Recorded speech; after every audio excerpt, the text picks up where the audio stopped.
Bom dia. Queria primeiramente agradecer o apoio de todos. Semana passada nós fizemos uma pequena celebração de gratidão pelos 40 anos de casados e 40 anos de ministério. Nós queríamos que fosse um tempo de nós estarmos louvando o nome do Senhor por aquilo que Ele tem feito na nossa vida, né? Sua misericórdia, a sua bondade. Obrigado ao seu apoio, a sua ajuda, a sua presença, as palavras carinhosas que recebemos. Que o Senhor possa derramar bênçãos sem medidas em sua vida. Muito obrigado mesmo. Foi para nós, para nossa família, foi um tempo muito especial de nós estarmos experimentando o amor de Deus através do amor de cada um dos irmãos. Foram momentos muito especiais. Muito obrigado mesmo, de coração. Semana passada também tive a oportunidade de celebrar um casamento. E eu estava orando o que eu podia compartilhar com o casal. Sermão de casamento é aquele negócio. Se você alonga demais, vão lembrar daquele casamento. Aquele que o pastor falou 2 horas, né? Se você fala de menos, você não consegue sentir que comunicou alguma coisa que você gostaria, né? Então, é sempre um desafio de orar. Quando eu estava pensando especificamente nesse casal que nós tivemos o privilégio de abençoar, me ocorreu que existe um paralelo dos nossos relacionamentos humanos com o nosso relacionamento com Deus. Porque nós somos humanos. Então, de alguma forma, nós projetamos ou aquilo que serve de parâmetro na nossa relação cotidiana com pessoas, e o de intimidade maior é o com o nosso cônjuge, ou pelo menos deveria ser, também serve para nós entendermos a nossa relação com Deus. E há um par de atitudes que caminham, que são essenciais, que está no salmo que eu coloquei no aviso do culto, quando mandei o link, o Salmo 37:5. E esse par de atitude diz: entrega e confia, e Deus fará, ou alguma versão, Deus agirá. Nós queremos o agir de Deus. Todos nós, de alguma forma, desejamos, estamos aqui porque cremos que Deus é um Deus presente que age. Se Deus fosse algo totalmente distante, fora da nossa realidade, para que nós estamos aqui então? Mas nós estamos aqui porque nós acreditamos que Deus, Ele tem interesse em nós e Ele age em nós. E esse agir de Deus, de alguma forma, é o que nós precisamos no nosso dia a dia. Mas essas 2 atitudes precedem o agir de Deus. A entrega e a confiança. Não tem entrega total sem confiança. E não há confiança que não seja manifestado por entrega. Eu não posso falar que eu confio totalmente naquela pessoa, mas de jeito nenhum eu me entrego, né? Ou eu entrego, mas tipo meia boca, né, meu irmão? Um olho aberto, outro fechado, né? Eu seguro na outra ponta, der um BO eu puxo. Entrego, mas não entrego, né? Eu confio, mas você sabe como é, né? Ninguém é perfeito. E na relação com Deus? Deus já deu todas as provas irrestritas, sem vacilar. Ele mandou seu filho. E Jesus não ficou perguntando, mas quantos vão me aceitar?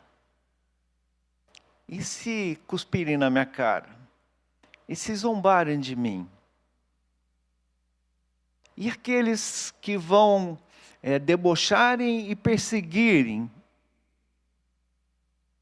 E até criar uma visão errada acerca do projeto que o Senhor tem através da minha vida. Já pensou se Jesus levantasse um monte de questão? A Bíblia diz que ele se esvaziou inteiramente. Ele abriu mão por completo. Ele se deu. Quando diz que Deus amou o mundo e enviou o seu Filho, é sem restrição. e numa ação unilateral. Ele não pensou quantos de nós estaria crendo ou confiando.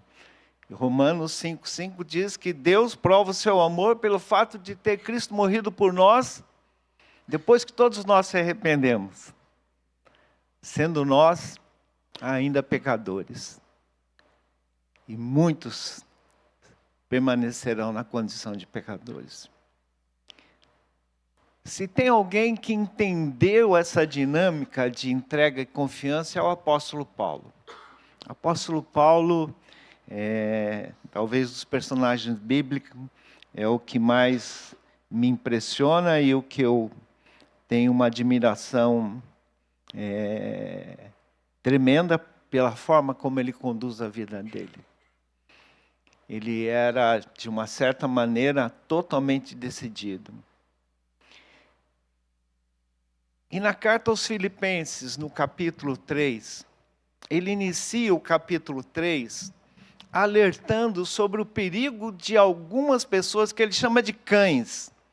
E no contexto, tem muita gente que gosta de cachorro, eu gosto de cachorro, por que chama de cães, né? No contexto judaico ali, eles tinham um problema, achavam que o cão não era de serventia. Hoje nós vemos que ele serve por um monte de coisa. Mas é outro contexto e a gente tem que usar a moldura histórica. Mas Paulo está chamando a atenção de pessoas que o grupo da igreja de Filipos deveriam tomar cuidado, acautelar-se. E ele chama de cães. E essencialmente o que ele chama a atenção dessas pessoas eram pessoas que confiavam em si mesmas, cujo Deus é o seu ventre, né? Um professor de um dos nossos filhos, lá em Curitiba, usou uma expressão muito bacana, umbigocentrismo, aquele que só olha para si mesmo. Se você ficar olhando para o seu umbigo, você só está olhando para si mesmo. Já ouviu essa expressão? O cara só olha para o seu umbigo. E, de alguma forma, essas pessoas tipificavam essa atitude.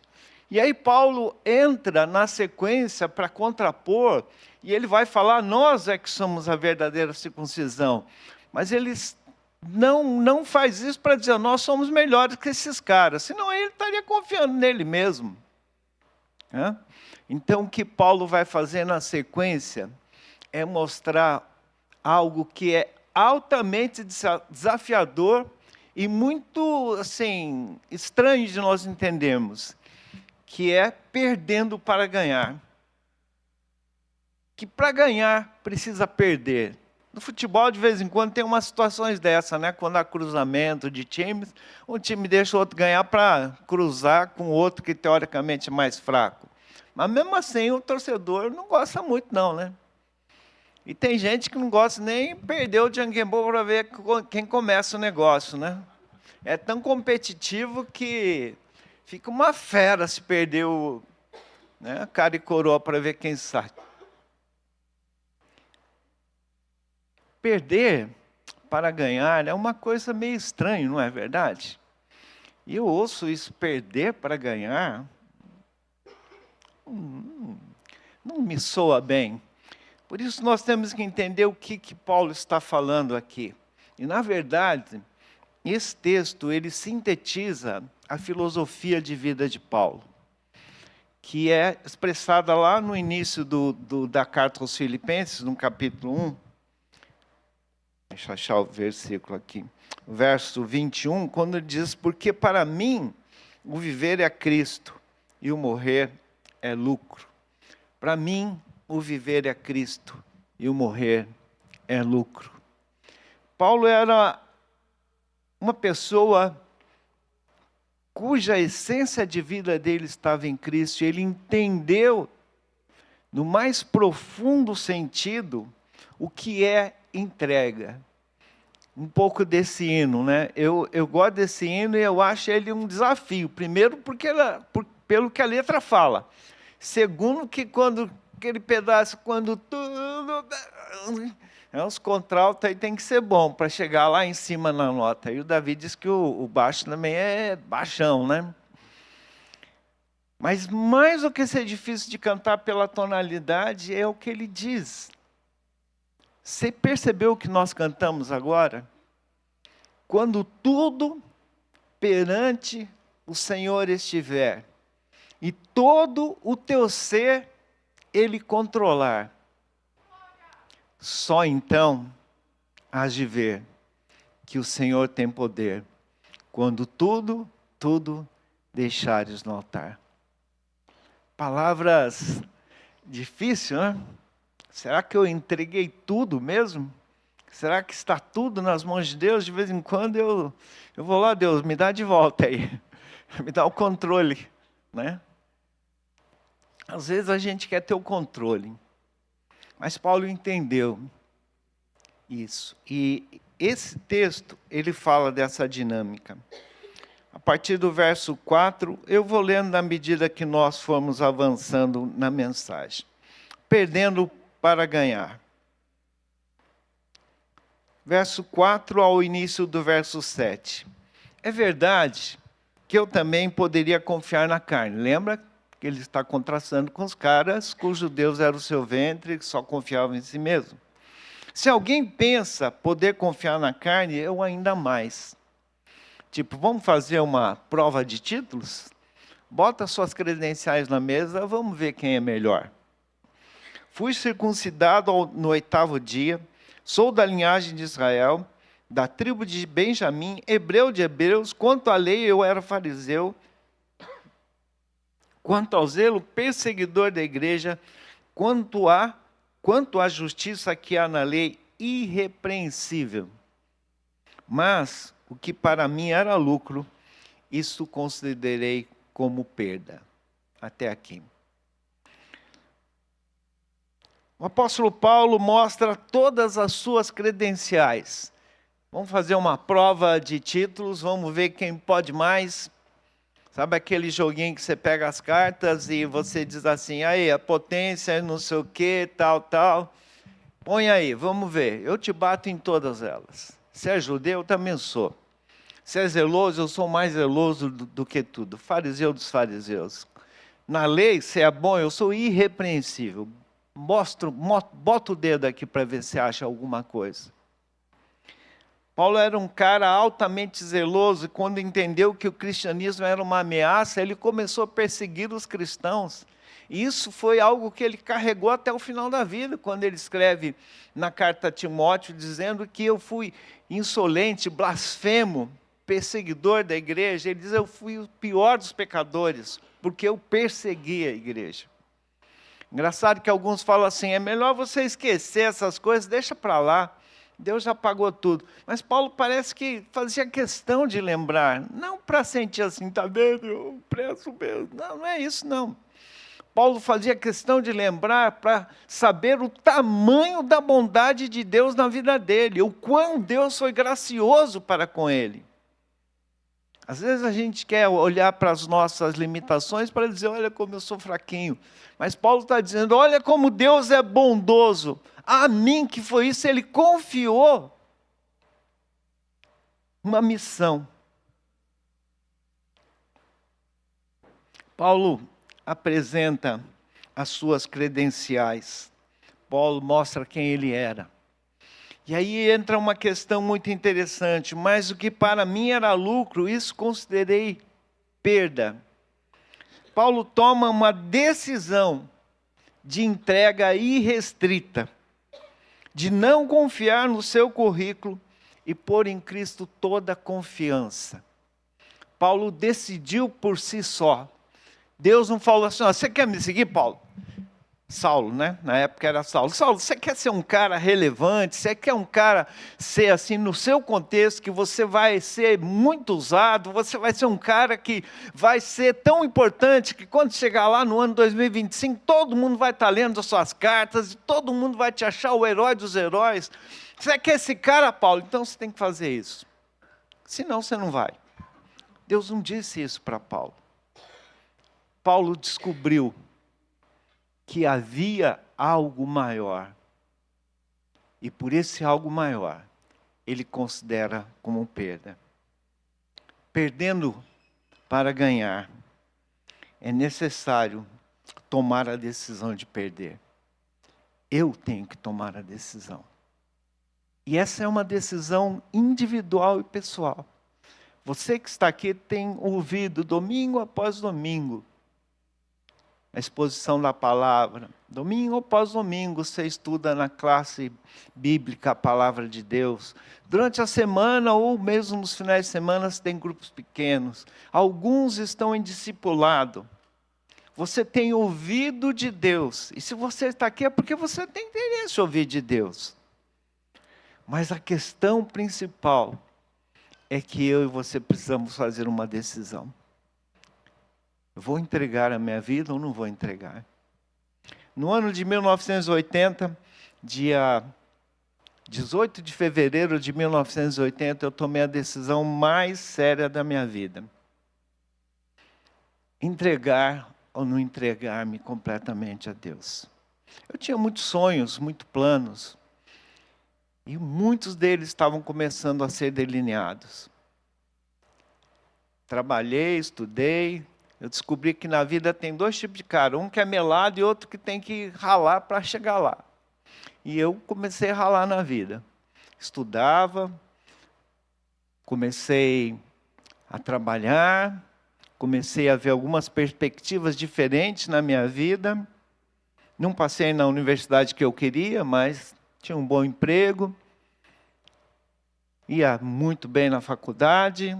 Não pagava porque, como eu disse, eu ralava muito no estudo, então tinha lá um sistema de monitoria, então eu não precisava pagar a faculdade.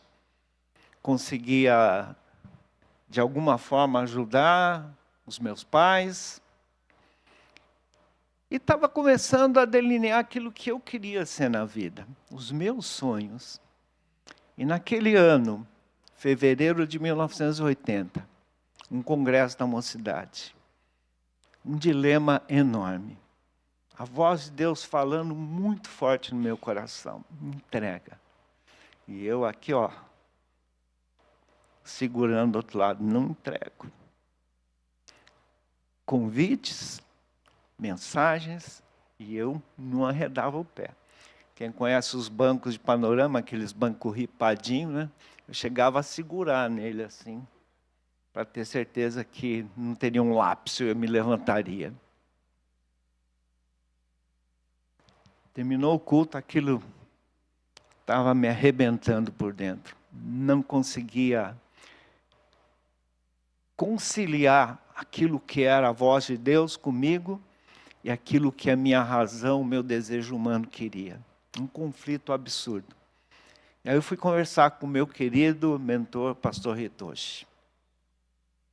Quem conhece o panorama, lá do outro lado tem a casa do administrador, e tinha umas cadeiras de uns fios de plástico. Ele puxou a cadeira, sentamos, tomei mordida de pernilongo para todo lado e ficamos conversando, mais ou menos 1 hora. E eu abri meu coração. O pastor, com muito jeito, com muito carinho, ele me conduziu e disse: você que tem que tomar a decisão. Deus está falando com você. E aí a questão é o quanto você está pronto. Né? E naquela hora eu disse: eu tenho muito receio, pastor, porque são os meus sonhos. Aguardei tantos anos. E ele disse: Deus também tem sonhos para você. E naquela hora eu abri mão, eu orei, ele orou comigo. E aquela foi a decisão mais difícil de tomar na minha vida. Porque aquilo que ardia no meu coração conflitava com os sonhos que eu tinha no meu coração. Paulo entendeu que para perder para ganhar, é preciso tomar a decisão de perder. Eu não sei o quanto é difícil isso para você. Decidir. Não é que você tem que ser missionário, pastor, não é. É entregar a sua vida nas mãos de Deus, irrestritamente. Eu já comentei isso, mas li no editorial da revista Ultimato uma frase que sempre mexe comigo. falando sobre Pedro que andou sobre as águas, o editorial dizia assim: para andar por sobre as águas, é preciso descer do barco. Para andar por sobre as águas, é preciso descer do barco. Para experimentar o sobrenatural de Deus na sua vida, para experimentar tudo que Deus tem, é preciso descer do barco. É preciso uma decisão de entrega. E o convite para o Senhor, nessa manhã, é que você tome a decisão de entregar. Versículo 7, a segunda parte, e o versículo 8, ele diz assim: isto considerei perda por causa de Cristo. Na verdade, considero tudo como perda, por causa da sublimidade do conhecimento de Cristo Jesus, meu Senhor. Por causa dele, perdi todas as coisas e as considero como lixo para ganhar a Cristo. Paulo considerou tudo como perda. Ele tomou a decisão de perder, de abrir mão. Mas não é um abrir mão de falar assim: sei lá eu, seja o que for, sei lá eu, bola para frente, a vida é assim mesmo, vamos que vamos. Não é isso. Paulo tinha em mente algo muito maior. Quando ele abre mão e ele considera como perda, ele entrega, ele tinha algo maior na sua mente, um desejo que foi maior que o desejo que ele tinha em cima dessas coisas que dominavam o seu coração, no qual ele investiu a vida inteira dele para ser esse cara que ele era. E Paulo diz: por causa de Cristo. Ele conheceu Cristo. E quando Paulo conheceu Cristo, ele descobriu: tem algo maior aqui. E aí você vê como Paulo é um cara que bate o olho no alvo. E ele sabia que tinha que caminhar para aquele alvo. Então ele tinha algo maior. Ele construiu uma carreira. Mas ele descobriu que tinha algo maior. Por causa de Cristo, por causa da sublimidade do conhecimento de Cristo. E conhecimento aqui não é um adquirir de conhecimentos intelectuais. Nós precisamos conhecer, por isso nós estudamos a Bíblia na ED, estudamos a Bíblia em grupos pequenos, estudamos a Bíblia em discipulado, estudamos a Bíblia em programas que a denominação oferece, o Mais Bíblia. Procuramos estudar a Bíblia porque é essencial que a gente conheça aquilo que a palavra diz. Mas quando Paulo diz aqui a sublimidade do conhecimento de Cristo, ele está dizendo algo tão profundo de vivenciar quem é Cristo, de provar Cristo na sua vida. A palavra conhecer, ela é muito mais do que um saber de ter informação. Houve um membro aqui da Igreja da Liberdade que eu conheci, não aqui na Liberdade, ele já estava aposentado. Ele era um evangelista, talvez os mais antigos, Davi, Neuzinha, Miyako, conheceu Yoshida Sensei. Yoshida Sensei, ele se converteu, parece que aos 60 anos de idade. E quando ele se converteu, ele pensou: nossa, quanto tempo que eu perdi, quanto que eu deixei. E ele se enfiou a estudar sobre Deus, porque ele queria saber e aprofundar na sua vida para saber quem era esse Deus. Alguns falam até brincando que ele estudava demais, que as muitas letras o confundiam. Mas ele era um cara que ele só falava japonês, eu só falo português. Então a nossa comunicação era sorrisos, mas quando eu soube da história dele, eu olhava para ele, só de apertar a mão dele, era uma coisa fabulosa. Um homem que, quando conheceu Deus, amou irrestritamente. Para ganhar Cristo, verso 8. Para ganhar Cristo.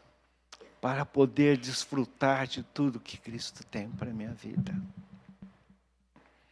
Perdendo por algo maior. Perdendo para ganhar. Primeiro, tomando a decisão de perder. Segundo, perdendo por algo maior. Se você não tem em mente, se o seu coração, a sua vida não almeja esse algo maior, então é besteira perder. Não faz sentido. Mas quando você tem em mente algo maior, então vale a pena perder. E Paulo continua, a partir do verso 9 ao verso 11. E ser achado nele, não tendo justiça própria que procede de lei, mas aquela que é mediante a fé em Cristo. A justiça que procede de Deus baseada na fé. O que eu quero é conhecer Cristo e o poder da sua ressurreição, tomar parte nos seus sofrimentos e me tornar como Ele na sua morte, para de algum modo alcançar a ressurreição dos mortos. Paulo agora vai mostrar o que ele ganha, perdendo para ganhar, ganhando. Primeiro, verso 9, justificação pela fé. Paulo era um cara que tinha investido a vida inteira dele para fazer as coisas de modo correto, de acordo com o que ele acreditava. Ele achava que a lei judaica era o que tinha que ser. E ele diz, ele era zeloso ao extremo, ele queria viver aquilo de maneira total e absoluta. Quando ele percebeu que os cristãos seriam uma ameaça, ele perseguiu os cristãos. Paulo entendeu que ele tinha que investir a vida dele, porque ele queria autojustificação. Sabe quando a gente faz uma coisa errada, a gente tenta consertar de todo jeito? A gente tenta se autojustificar e autoespiar. A gente tenta consertar. Algumas coisas são consertáveis. Você está numa prática esportiva, você comete um erro, às vezes você concentra e os acertos posteriores vão fazer com que aquele erro seja corrigido, né? Não jogo vôlei, mas gosto muito de assistir jogos de vôlei. Eu acho interessante como às vezes o time erra numa sequência enorme, aí tem um tempo, toma um ralo do técnico. Às vezes o técnico pede para não pôr o microfone lá, porque ele deve elogiar até a terceira geração dos jogadores. Chama na moral os caras, e às vezes eles voltam voando baixo, né? Às vezes é possível a gente corrigir e devemos. Mas Paulo entendeu que ele não podia justificar-se diante de Deus através daquela prática de ritos que ele tinha, de atitudes legalistas pela prática. Nós não somos justificados porque nós vemos todo domingo aqui na igreja, ou porque você lê a Bíblia, ou porque você ora. Você é justificado, segundo Paulo coloca aqui, por causa da fé que você tem em Cristo Jesus. Porque você confiou que Ele morreu por você, e você não precisa tentar de alguma forma se auto-justificar.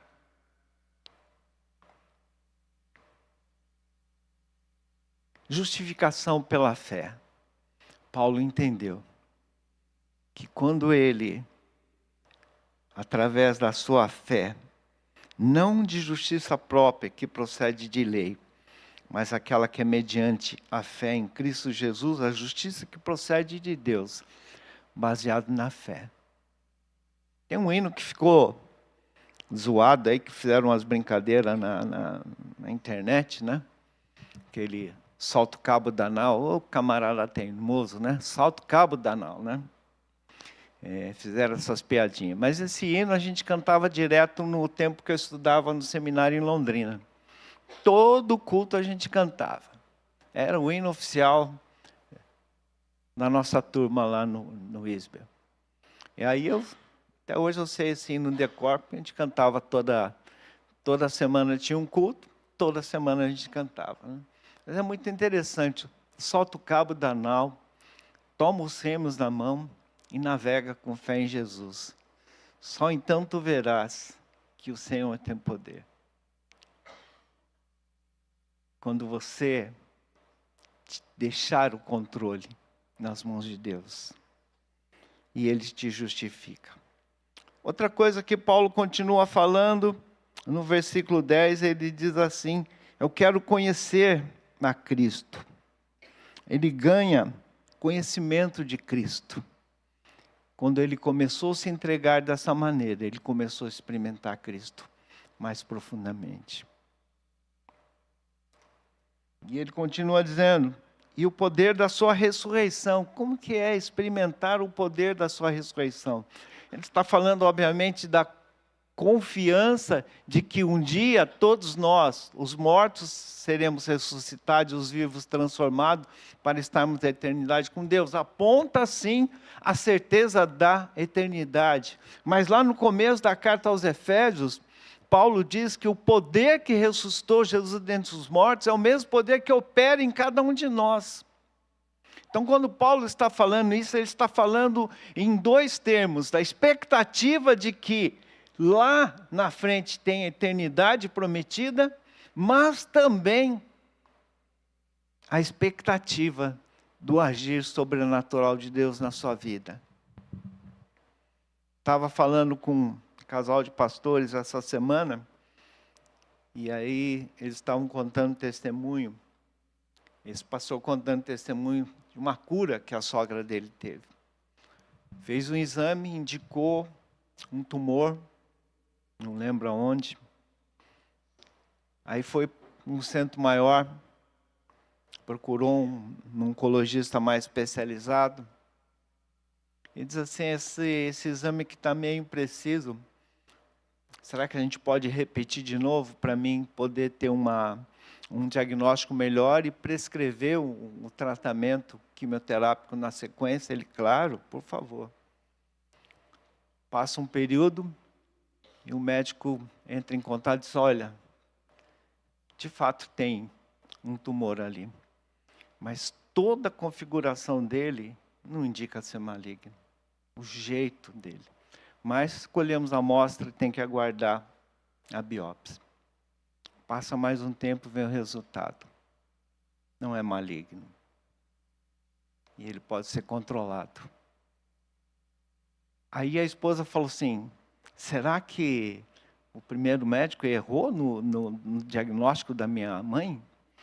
E ele falou assim, querida, Deus faz um milagre e a gente atribui esse milagre a um engano de um médico. Deus é um Deus de milagres, mas às vezes a gente quer dar uma resposta mais lógica para os milagres de Deus, não é verdade? Deus é um Deus de milagre, por isso Paulo queria experimentar o poder da ressurreição. Agora vem duas expressões de Paulo que a gente tem que entender direito. Ele disse que ele ganhava o poder tomar parte dos sofrimentos de Cristo e me tornar como ele na sua morte. Paulo era um cara masoquista, queria sofrer. Pô, eu quero sofrer, Jesus sofreu, eu também quero. O que Paulo quer dizer? No início da carta, ele vai dizer assim, lá no capítulo 1, ele diz assim, porque nos foi dado a graça de não somente crer, mas também de padecer por Cristo. O que Paulo quer dizer com isso? Paulo está querendo dizer que ele ganha o privilégio de poder participar da obra do Senhor, de dar a sua vida, de desgastar-se por aquilo que Cristo quer fazer. E aí ele diz que isso é participar dos sofrimentos, me tornar semelhante a ele na morte. Eu não quero só ser um cara passivamente que crê e usufrui daquilo que ele fez, mas eu quero ativamente participar do projeto que ele tem para que isso se torne realidade na vida de muitas pessoas e muitos como eu possam vir a crer. Nós podemos ser pessoas que creem e nos tornarmos passivos, usufruidores daquilo que Cristo fez. Ou nós podemos, como Paulo, almejar um pouco mais, querer ser instrumento do Senhor para fazer algo. É isso que Paulo está dizendo. E por último, Paulo fala que ele ganha a certeza da eternidade, para de algum modo, verso 11, alcançar a ressurreição dentre os mortos. Paulo diz, quando nós tomamos a decisão de perder quando perdemos por algo maior, nós ganhamos a certeza da eternidade. Como é que você sabe que nós temos a eternidade com Deus? Cadê a apólice de seguro registrada com garantias totais?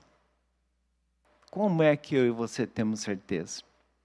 Bom, por aquilo que a palavra de Deus diz e pela confiança que nós temos. Quando você é capaz de perder para ganhar, você ganha a convicção da eternidade. Algo que está aqui dentro. Algo que ninguém rouba de você. Algo que você tem certeza absoluta.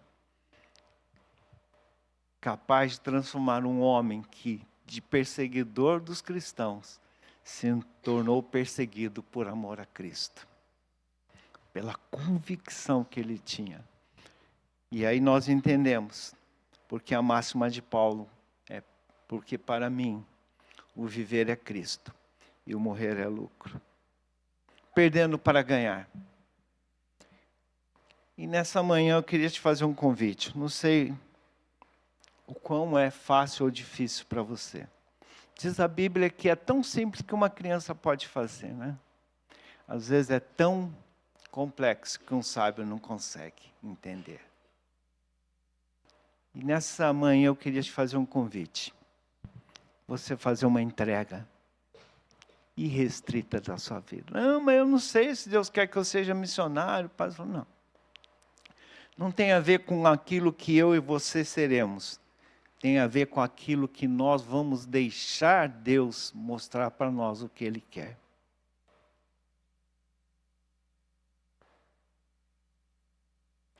Vamos ter uma palavra de oração? Curva a sua cabeça.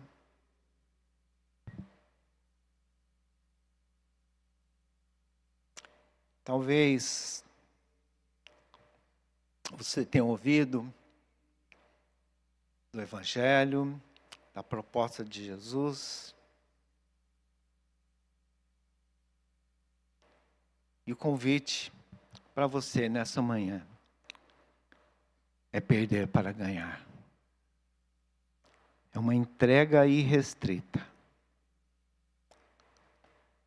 Talvez você já conhece Jesus, mas tem feito uma entrega limitada. Uma entrega ainda sem total confiança. E não pode cantar como nós cantamos há pouco. Quando tudo perante o Senhor estiver. E todo o meu ser Ele controla. Então, eu hei de ver que o Senhor tem poder. Quando tudo eu deixar no altar.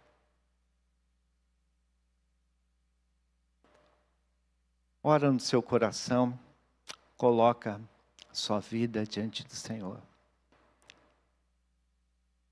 Se você entendeu que vale a pena, e se você está aqui é porque você entendeu que vale a pena. Então eu queria te fazer esse convite. Entrega a sua vida ao Senhor. É a coisa mais maravilhosa que possa haver. Pai, obrigado, porque cada querido e querida que está aqui nessa manhã, é porque de alguma forma tem ouvido do Senhor. E de alguma forma deseja seguir os seus passos. Mas eu quero te pedir, se há em algum coração ainda alguma resistência de fazer uma entrega total. De perder todas as coisas para ganhar tudo do Senhor. Que nessa manhã, Teu Espírito Santo possa falar esse coração. E que possa fazer essa entrega. Nos abençoe dessa maneira, Pai. Nós oramos em nome de Jesus. Amém.